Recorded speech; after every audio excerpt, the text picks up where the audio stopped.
মিশরের প্রেসিডেন্ট জামাল আবু নাসের রাশিয়ার একটা অনুষ্ঠানে তার অতিথি করা হলো। মিশরের আন্তর্জাতিক কারি আব্দুল বাসিত তখন জীবিত। ওই কারি আব্দুল বাসিতকে সঙ্গে নিয়ে জামাল আবু নাসের রাশিয়া গেল মন্ত্রী পরিষদ লইয়া। ওই অনুষ্ঠানে সে গে হাজির হওয়ার পরে রাশিয়ার প্রেসিডেন্ট কয়, সবার পরিচয় তো তুমি দিলা, কিন্তু এই হুজুর কেডা? বাদশাহ কয়, ইনি হলো আমার আন্তর্জাতিক কারি, আমার জাতীয় কারি। আমরা যখনই কোনো অনুষ্ঠান শুরু করি তখনই আমরা এই কারি সাহেবের জবানে কোরআন তেলাওয়াতের মাধ্যমে অনুষ্ঠান শুরু করি, আর তেলাওয়াত শোনার দ্বারা আমাদের অন্তরে প্রশান্তি জাগে। এই কথা বলতে রাশিয়ার প্রেসিডেন্ট কয়, তাহলে আজকে তো আমাদেরও একটা অনুষ্ঠান, আমরা তো অনুষ্ঠান শুরু করি মদ খাইয়া, আমরা তো অনুষ্ঠান শুরু করি গান গাইয়া, আমরা তো অনুষ্ঠান শুরু করি নাচ গানের দ্বারা। তাহলে আজকে আমরা নাচ গানের দ্বারা অনুষ্ঠান করাবো না, আজকে অনুষ্ঠান করাবো কোরআন তেলাওয়াতের দ্বারা। তেলাওয়াত করতে বলো, একটু তেলাওয়াত করতে বলো, তবে গান বাজনা বন্ধ হলো, মদ খাওয়া কিন্তু বন্ধ হবে না। বাদশাহ জামাল আবু নাসির কয়, না, কোরআন তেলাওয়াত হবে, মদ পান করা হবে, এটা কোরআনের সাথে বেয়াদবি, এটা হয় না। কিন্তু কারি আব্দুল বাসিত বলে, অসুবিধা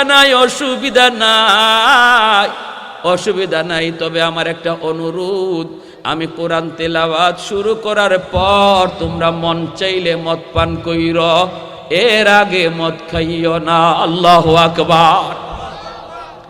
রাজি হয়ে গেল আন্তর্জাতিক কারি আব্দুল বাসিত। যেই মাত্র আউযুবিল্লাহ বিসমিল্লাহ কইয়া কোরআন তিলাওয়াতে টান দেয়, আর মালিকের কাছে চোখের পানি জড়ায় কান্দে, আর কই, মালিক, আজ আমি তোমার কাছে আমার গলায় যেই পরিমাণ সুর তুমি দিয়েছো গো, ওই পরিমাণ সুর তুমি পুরাটা দেওয়ার তৌফিক দিও। আমার অন্তরের ভিতরে যতটা আবেগ তুমি দিয়েছো, আজকে তিলাওয়াতের ভিতরে আমার 100 আবেগ তুমি দিয়ে দিও। মালিক, আমার কাম হলো কোরআন তেলাওয়াত করা, আর বাকিটা হলো তুমি মাওলার কাম। আস-সায়ু মিন্নি ওয়াল ইতমামু মিনাল্লাহ। এই বইলা চোখের পানিটা জড়ায় কারি আব্দুল বাসিত যখন কোরআনে তেলাওয়াতে টান দেয়, আল্লাহর কালাম কত মধুর, কত সুর, কত মায়া, কত জাদু। যেই মাত্র কোরআন তেলাওয়াতে টান দেয়, সাথে সাথে তাদের সমস্ত প্রশাসনের নেতা কর্মীদের অন্তর কেড়ে নেয়। সরকার প্রধান যারা ছিল, হাতের মধ্যে তাদের মদ, এই মদ পান করবে, কিন্তু আল্লাহর কোরআনের তিলাওয়াত শোনা মাত্রই হাতের মদ মুখে দেওয়ার কথা তারা ভুলে গেছে রে, আর মুখে দেওয়ার কথা ইয়াদ নাই।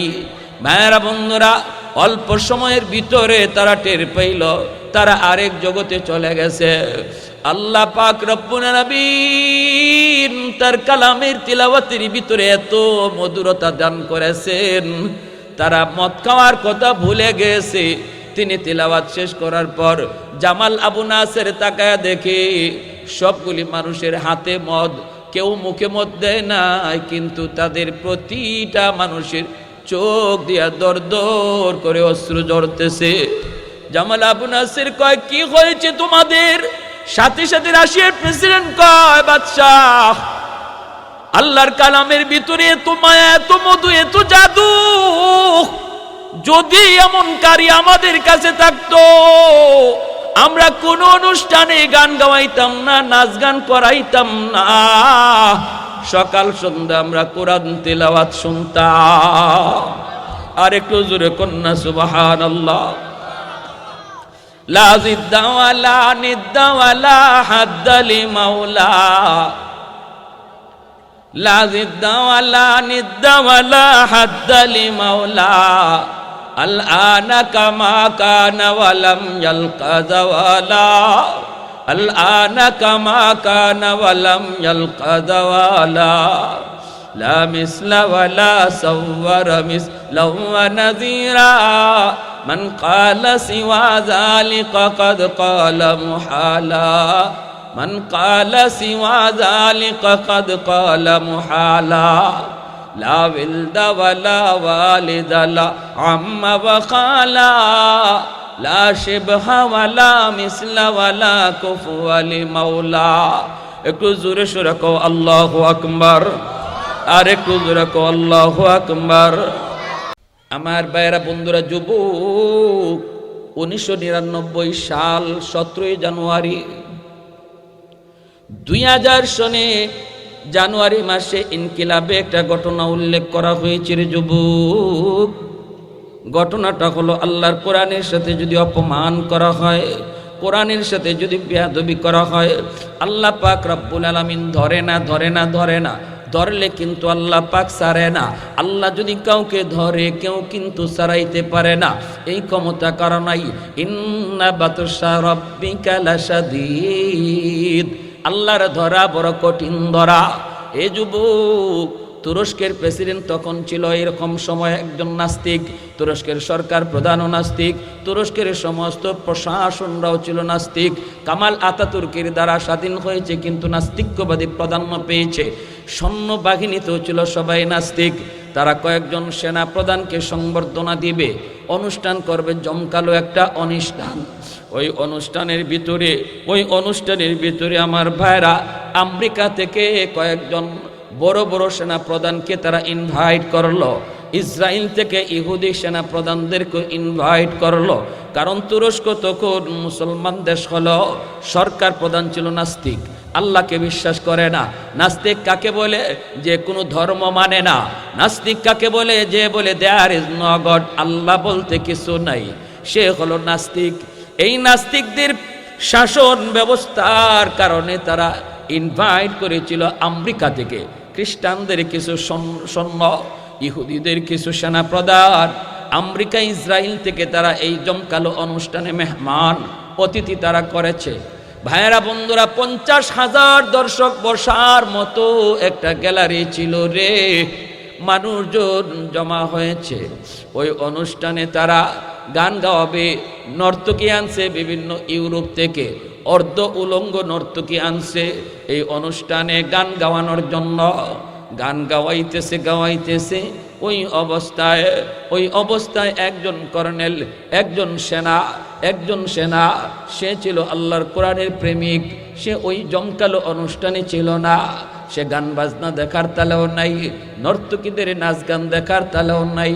অন্য জায়গায় নিরিবিলি বসে বসে আল্লাহর কোরআন তেলাওয়াত করতেছিল। কিন্তু ওই সেনা প্রধান যে আয়োজক ছিল, নজরে পইরা গেছে, ডাক দিয়া কই, এখানে অনুষ্ঠান হয়, তুমি এখানে কি করা? কই, কোরআন পড়ি। কিসের কোরআন? কই, কিসের কোরআন? কই, আমার মালিকের কালাম। সেনা প্রধান ডাক দিয়া কয়, এত বড় অনুষ্ঠান, এত জমকালো অনুষ্ঠান, এত খরচ, এত আয়োজন, বিভিন্ন দেশ থেকে মেহমান অতিথি আনা হলো, আর তুমি বুঝি তোমার কোরআন তেলাওয়াত বাইরা গেল? দেখি দেও কোরআনটা, তাড়াতাড়ি আমার হাতে দাও। হাতে নিল, নিয়া কয়, দেখি ওই আয়াতটা বের করো। কোরআনের মধ্যে আল্লাহ যেই কথাটা বলছে, কই কোন কথা? কই একটা আয়াত আছে না, আল্লাহ বলছে আমি কোরআনের হেফাজতকারী। কই আছে তো, কই আয়াতটা বের করো। সূরা হিজরের 9 নম্বর আয়াত, ইন্না নাহনু নাযালনা যিকরা ওয়া ইন্না লাহু লাহাফিজুন। এই আয়াতটা বের করার পর কয়, আল্লাহ তো বলছে কোরআনের হেফাজত করবে, তাহলে একটু আমি দেখব, আজকে দেখব কেমনে আল্লাহ কোরআনের হেফাজত করে। এই বইলা সেনা প্রধান টান দিয়া কোরআন হাতে নিয়া আল্লাহর কোরআনের পৃষ্ঠাগুলি ছিঁড়তে লাগলো। ছিঁড়তেছে রে যুবক। আর ওই যেই নর্তকীরা নাচ গান করে, ওদের পায়ের তলায় কোরআনের পাতাগুলি ফালাইয়া দিচ্ছে। একটু জোরে বলেন নাউজুবিল্লাহ। মুসলমান, কোরআনের প্রতি যার মহব্বত, ইসলামকে যে মনে প্রাণে মানে, সে কোনোদিন সেটা বরদাস্ত করতে পারে না। ডেনমার্কে আজকে কোরআনের পাতা আগুন দিয়া জ্বালায়, সুইডেনে আজকে কোরআনের পাতা আগুন দিয়া জ্বালায়। কোরআন প্রেমিক মানুষগুলার অন্তরে আগুন জ্বলতেছে, ঠিক কিনা জোরে বলেন? কোরআনের পাতায় আগুন জ্বলে না, কোরআন প্রেমিকদের কলিজার মধ্যে আগুন জ্বলতেছে। বেঈমানরা চাইতেছে আমাদেরকে উস্কানি দেওয়ার জন্য, বেঈমানরা চাইতেছে মুসলমানদের সাথে পায়ে পাড়া দিয়ে আসে ঝগড়া করার জন্য। কিন্তু ভাইয়েরা মনে রাখবা, আমরা আমাদের জায়গা থেকে প্রতিবাদ করব, আল্লাহকে আমাদের পাশে, আল্লাহকে আমাদের পক্ষে নেওয়ার চেষ্টা করব।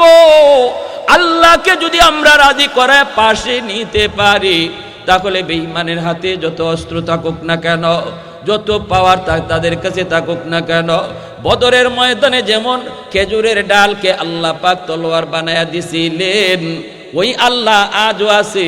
এখনো আমাদের হাতের মাটির চাকা এটম বোমা আল্লাহ বানাইতে পারে কি পারে না? এই ক্ষমতা আল্লাহর আসেনি না নাই? ভাইয়েরা আমার, যেই মাত্র কোরআনের পাতাগুলি ওদের নর্তকীদের পায়ের নিচে এসে ফালা দিতেছে, আর নর্তকীরা পায়ের তোলার মধ্যে কোরআনের পাতা নিয়ে পাড়াইতেছে আর নাচতেছে। অর্ধ উলঙ্গ নর্তকী ইউরোপ থেকে আনা, সাথে সাথে ওই কোরআনের হাফেজ আর্মিতে যে চাকরি করতো, সে আল্লাহু আকবার কইয়া এখান থেকে বের হয়ে যাইতেছে আর কয়, মালিক সব সহ্য করো, কখন জানি তোমার সহ্যের বাহিরে চলে যায়, কখন জানি এই জায়গায় গজব নাজিল হয়, আমি তাড়াতাড়ি এই জায়গা থেকে বের হয়ে যাই, আমি তাড়াতাড়ি এই সেনা ক্যাম্প থেকে সরে যাই। ওখান থেকে সে বের হয়ে মাত্র কিছু দূর গেল, ভাইরে আজও ইতিহাসের পাতায় স্মরণাক করে লেখা 1999 সাল 17 জানুয়ারিতে তুরস্কের এই সেনাঘাটি সেনাবেগ সেই হাফেজে কোরআন যখন কিছু দূর মাত্র গেল, হঠাৎ করে তাকায় দেখে আসমান কমলা রঙের মতো একটা রং ধরেছে। যখনই আসমানি গজব হয়, তখনই আসমানের কালারটা এই রকম হয়। কিছুক্ষণের ভিতরে এমন ভূমিকম্প শুরু হয়ে গেল, এমন এক ভূমিকম্প শুরু হলো, জমিনে কাঁপুনি শুরু হয়ে গেল। মানুষজন যারা ছিল, মুহূর্তের ভিতরে এই সেনা ক্যাম্পটা একদম সাগরের তলায় দবায় গেল। এটা ছিল সাগরের পাড়ের মধ্যে আর থাকে নাই, মাটির নিচে দেবে গেল। এই সেনা ক্যাম্পের এরিয়াটা পর্যন্ত সাগর হয়ে গেল। ওই জায়গাটার মধ্যে মাত্র কয়েকটা সেকেন্ডের ভিতরে কাজটা ঘটছে। কয়েক সেকেন্ডের ভিতরে সেই যেই জায়গাটা ছিল সেনা ক্যাম্প, ওই সেনা ক্যাম্পের এরিয়াটা সাগর হয়ে গেল। আর এখানে দাও দাও করে আগুন জ্বলতে লাগলো। দূরে কই আল্লাহু আকবার। দাও দাও করে আগুন জ্বলতে লাগলো। সে আগুন নিভল, মানুষজনের চিৎকারের আওয়াজ শোনা গেল, বাঁচাও বাঁচাও করে চিৎকারের আওয়াজ শোনা গেল। ভাইয়েরা বন্ধুরা, এরপরে ডুবুরি নামানো হয়েছিল। এই ডুবুরা পানির নিচে তারা ডুব দিয়ে গিয়ে দেখছে পরিস্থিতি, যায় দেখে আল্লাহ পাক রব্বুল আলামিনের গজব। ওই মানুষগুলি যারা দর্শক হিসাবেও ছিল, ওদের প্রতিটা দেহকে আল্লাহ পাক রব্বুল আলামিন পাথর বানায়া রাখছে, মূর্তির মতো পানির নিচে পাথরের মতো তারা হয়ে গেছে। আর 300 থেকে 350 নর্তকী জিনারত অবস্থায় তারা মরণের পর লাশের মধ্যে জিনারত অবস্থায় পাইছে। নাউজুবিল্লাহ। এজন্য আল্লাহ পাক রব্বুল আলামিনের ধৈর্য আছে, ধৈর্যের একটা লিমিট আছে, ঠিক কিনা জোরে কর? ধৈর্যের একটা লিমিট আছে রে যুবক। শুধু আমাদের উপর আল্লাহ যে নারাজ হয়েছে, এই নারাজিটা দূর করো, আল্লাহকে রাজি করো। কোরআন তেলাওয়াত বেশি বেশি করলে আল্লাহ রাজি হয়ে যায়, কোরআনকে কদর করলে আল্লাহ রাজি হয়ে যায়। প্রতিদিন ফজরের পরে যদি কোরআন তেলাওয়াত করো, ওয়া ইযা তুলিয়াত আলাইহিম আয়াতুহু যাদাতুহুম ঈমানা, যখনই কোরআন তেলাওয়াত বেশি বেশি ঘরের মধ্যে হবে, ঈমান আল্লাহ বাড়ায় দিবে, ঈমানের পাওয়ার আল্লাহ বাড়ায় দিবে। বাড়াইবে শুধু মুসলমানের না, কোরআন তেলাওয়াতের আওয়াজ শুই না অনেক বেঈমানের হৃদয়ও গলে যায়। মিশরের প্রেসিডেন্ট জামাল আবু নাসের রাশিয়ার একটা অনুষ্ঠানে তারে অতিথি করা হলো। মিশরের আন্তর্জাতিক কারি আব্দুল বাসিত তখন জীবিত। ওই কারি আব্দুল বাসিতকে সঙ্গে নিয়ে জামাল আবু নাসের রাশিয়া গেল মন্ত্রী পরিষদ লইয়া। ওই অনুষ্ঠানে সে গিয়ে হাজির হওয়ার পরে রাশিয়ার প্রেসিডেন্ট কয়, সবার পরিচয় তো তুমি দিলা, কিন্তু এই হুজুর কেডা? বাদশাহ কয় ইনি হলো আমার আন্তর্জাতিক কারি, আমার জাতীয় কারি। আমরা যখনই কোনো অনুষ্ঠান শুরু করি তখনই আমরা এই কারি সাহেবের জবানে কোরআন তেলাওয়াতের মাধ্যমে অনুষ্ঠান শুরু করি, আর তেলাওয়াত শোনার দ্বারা আমাদের অন্তরে প্রশান্তি জাগে। এই কথা বলতে রাশিয়ার প্রেসিডেন্ট কয় তাহলে আজকে তো আমাদেরও একটা অনুষ্ঠান, আমরা তো অনুষ্ঠান শুরু করি মদ খাইয়া, আমরা তো অনুষ্ঠান শুরু করি গান গাইয়া, আমরা তো অনুষ্ঠান শুরু করি নাচ গানের দ্বারা, তাহলে আজকে আমরা নাচ গানের দ্বারা অনুষ্ঠান করাবো না, আজকে অনুষ্ঠান করাবো কোরআন তেলাওয়াতের দ্বারা। তেলাওয়াত করতে বলো, একটু তেলাওয়াত করতে বলো, তবে গান বাজনা বন্ধ হলো, মদ খাওয়া কিন্তু বন্ধ হবে না। বাদশাহ জামাল আবু নাসির কয় না না, কোরআনও তেলাওয়াত হবে, মদও পান করা হবে, এটা কোরআনের সাথে বেয়াদবি, এটা হয় না। কিন্তু কারি আব্দুল বাসিত বলে অসুবিধা নাই, অসুবিধা নাই, অসুবিধা নাই, তবে আমার একটা অনুরোধ, আমি কোরআন তেলাওয়াত শুরু করার পর তোমরা মন চাইলে মদ পান কইর, এর আগে মদ খাইও না। আল্লাহু আকবার। রাজি হয়ে গেল আন্তর্জাতিক কারি আব্দুল বাসিত। যেই মাত্র আউযু বিল্লাহ বিসমিল্লাহ কইয়া কোরআন তিলাওয়াতে টান দেয়, আর মালিকের কাছে চোখের পানি জড়ে কান্দে আর কই মালিক, আজ আমি তোমার কাছে আমার গলায় যেই পরিমাণ সুর তুমি দিয়েছো গো, ওই পরিমাণ সুর তুমি পুরাটা দেওয়ার তৌফিক দিও। আমার অন্তরের ভিতরে যতটা আবেগ তুমি দিয়েছো, আজকে তিলাওয়াতের ভিতরে আমার 100 আবেগ তুমি দিয়া দিও। মালিক, আমার কাম হলো কোরআন তেলাওয়াত করা, আর বাকিটা হলো তুমি মাওলার কাম। আস-সায়ু মিন্নি ওয়াল ইতমামু মিনাল্লাহ। এই বইলা চোখের পানিটা জড়ায় কারি আব্দুল বাসিত যখন কোরআনে তেলাওয়াতে টান দেয়, আল্লাহর কালাম কত মধুর, কত সুর, কত মায়া, কত জাদু। যেই মাত্র কোরআন তেলাওয়াতে টান দেয়, সাথে সাথে তাদের সমস্ত প্রশাসনের নেতা কর্মীদের অন্তর কেড়ে নেয়। সরকার প্রধান যারা ছিল, হাতের মধ্যে তাদের মত, এই মদ পান করবে। কিন্তু আল্লাহর কোরআনের তিলাওয়াত শোনা মাত্রই হাতের মদ মুখে দেওয়ার কথা তারা ভুলে গেছে রে, আর মুখে দেওয়ার কথা ইয়াদ নাই। ভাইয়েরা বন্ধুরা, অল্প সময়ের ভিতরে তারা টের পাইল তারা আরেক জগতে চলে গেছে। আল্লাহ পাক রব্বুল আলামিন তার কালামের তিলাওয়াতের ভিতরে এত মধুরতা দান করেছেন, তারা মদ খাওয়ার কথা ভুলে গেছে। তিনি তিলাওয়াত শেষ করার পর জামাল আবু নাসের তাকায়া দেখে সবগুলি মানুষের হাতে মদ, কেউ মুখে মদ দেয় নাই, কিন্তু তাদের প্রতিটা মানুষের চোখ দিয়া দর দর করে অশ্রু ঝরতেছে। জামাল আবু নাসির কয় কি হয়েছে তোমাদের? সাথে সাথে রাশিয়ার প্রেসিডেন্ট কয় বাদশাহ, আল্লাহর কালামের ভিতরে এত মায়া, এত মধু, এত জাদু, যদি এমন কারি আমাদের কাছে থাকতো, আমরা কোন অনুষ্ঠানে গান গাওয়াইতাম না, নাচ গান করাইতাম না, সকাল সন্ধ্যা আমরা কোরআন তেলাওয়াত শুনতাম। আর একটু জোরে কন্যা সুবহানাল্লাহ। লা জিদ্দা ওয়ালা নিদ্দা ওয়ালা হাদ্দা লিমাওলা, লা জিদ্দা ওয়ালা নিদ্দা ওয়ালা হাদ্দা লিমাওলা, আল আনা কামা কানা ওয়ালাম ইয়ালকা জাওয়ালা, আল আনা কামা কানা ওয়ালাম ইয়ালকা জাওয়ালা, লা মিসলা ওয়ালা সাওয়ারা মিসলাহু ওয়া নাযীরা, মান ক্বালা সিওয়া যালিকা ক্বাদ ক্বালা মুহালা, মান ক্বালা সিওয়া যালিকা ক্বাদ ক্বালা মুহালা, লা ওয়ালদা ওয়ালা ওয়ালিদা লা আম্মা ওয়া খালা, লা শিবহা ওয়ালা মিসলা ওয়ালা কুফুয়া লিমাওলা। একটু জোরে সুরে কও আল্লাহু আকবার, আর একটু জোরে কও আল্লাহু আকবার। ভাইরা বন্ধুরা জন্য বলতেছিলাম, আল্লাহর কোরআন যদি আমি আপনারই ভাই তেলাওয়াত করি, কোরআনী প্রতিষ্ঠানকে মায়া করি, কোরআনের বিধিবিধানকে মাইনা চলি, কোরআনের খাতিরে আল্লাহ আমাকে আপনাকে দামি বানাবে। দেখেন কোরআনের সাথে যে জিনিস লাগে এই জিনিসটারে আল্লাহ দামি বানায় দেই।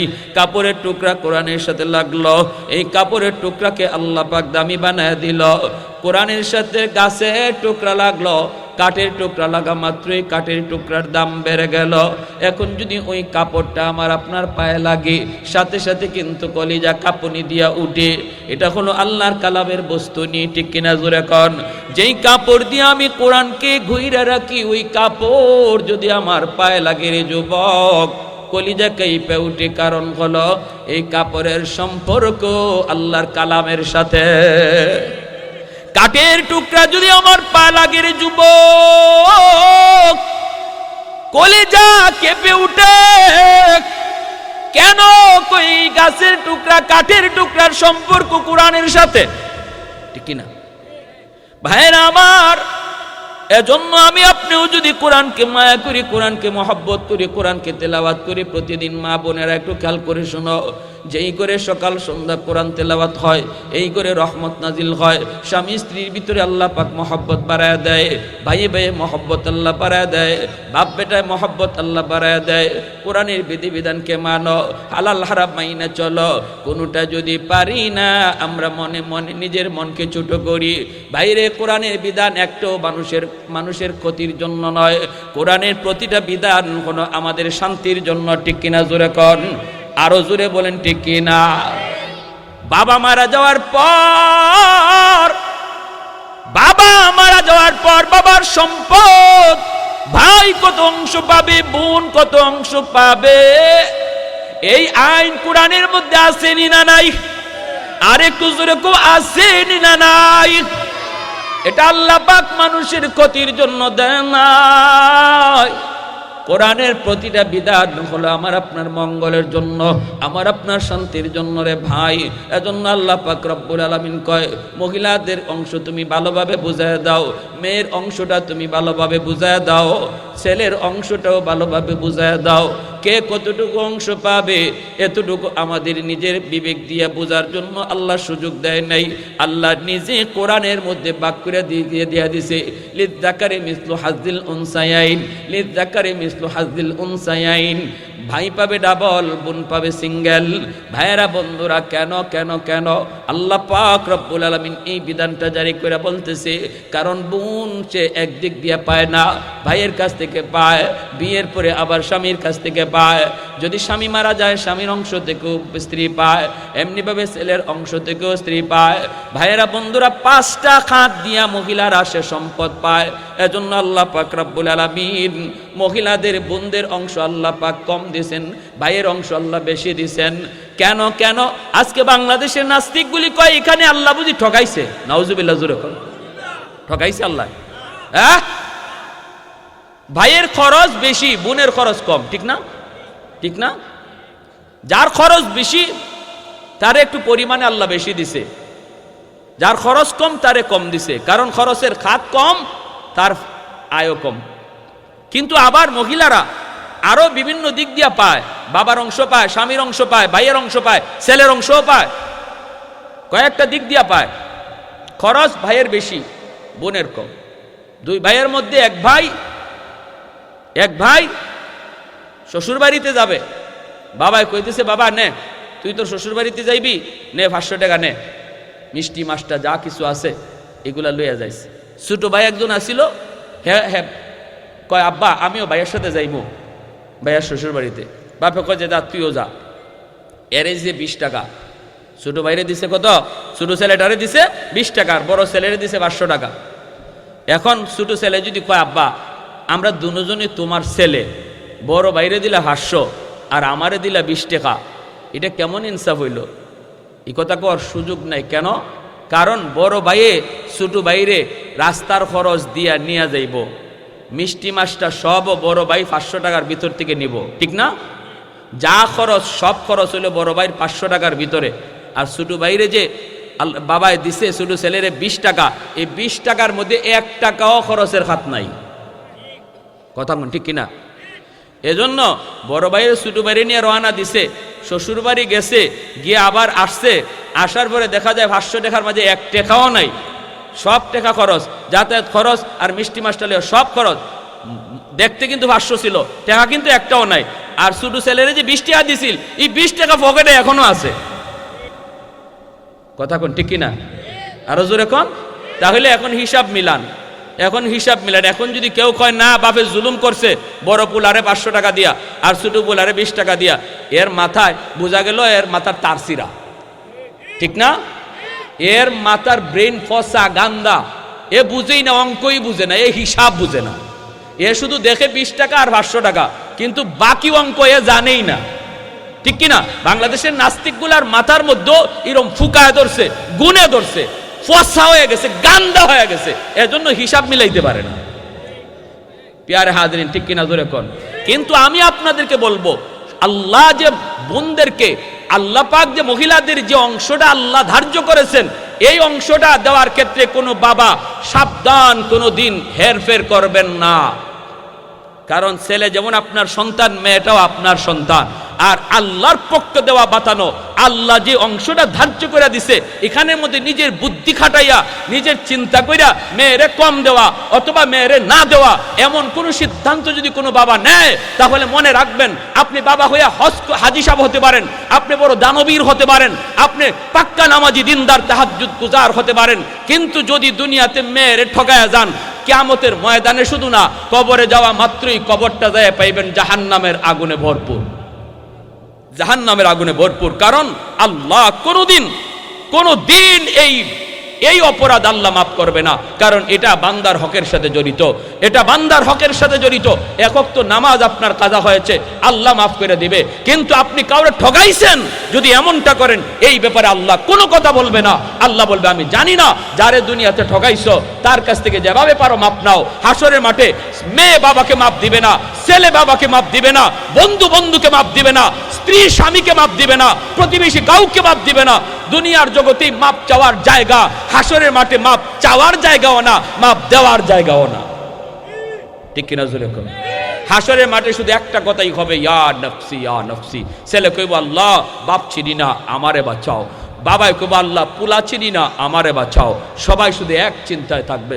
এজন্য আমার ভাইয়েরা, সে ছেলের প্রতি বেশি মায়া দেখাইয়া যেই বাবা এমন কাম করছেন, আল্লাহর দোহাই, কবরে যাওয়ার আগে আগে মেয়েদেরকে ডাকেন, ডাকিয়া মেয়েদের অংশ তাড়াতাড়ি বুঝাইয়া দেন, তাড়াতাড়ি বুঝান। কারণ আপনার কবরের আগুন নিবাইতে আপনার ছেলে বিন্দু পরিমাণ সহযোগিতা পারবে না, বিন্দু পরিমাণ উপকার আপনার করতে পারবে না, পারা সম্ভব না, ঠিক কিনা জোরে কর। এজন্য আমার ভাইয়েরা, কোরআন, আসুন আমরা আল্লাহর কালামকে মানি, আল্লাহর কালামের বিধিবিধান মতো চলি এবং আল্লাহর কালামকে ইজ্জত করি, সম্মান করি, ঘরে ঘরে কোরআন তেলাওয়াতের আমল চালু করি। যদি আমরা মুসলমানরা ঘরে ঘরে কোরআন তেলাওয়াত শুরু করি, তাহলে আল্লাহ খুশি হয়ে যাবে। আর আল্লাহ যদি খুশি হয়, তখন আমাদের পক্ষ হইয়া ওই ডেনমার্কের প্রতিবাদ, ডেনমার্কের উচিত জবাব আল্লাহ দিবে। যদি আমরা আল্লাহরে খুশি করতে পারি, আমরা যদি আল্লাহরে খুশি করতে পারি, তাহলে ওই বেঈমানগুলি যারা আগুনে পুড়াইতেছে কোরআনের পাতা, জবাব দেবে আল্লাহ। আল্লাহ জবাব দেওয়ার ক্ষমতা আসেনি না নাই? আরো জোরে কোন আসেনি না নাই? দেখায় না আল্লাহ, মাঝে মাঝে দেখায়, ধরে না আল্লাহ, মাঝে মাঝে ধরে, ঠিক কিনা জোরে বলেন।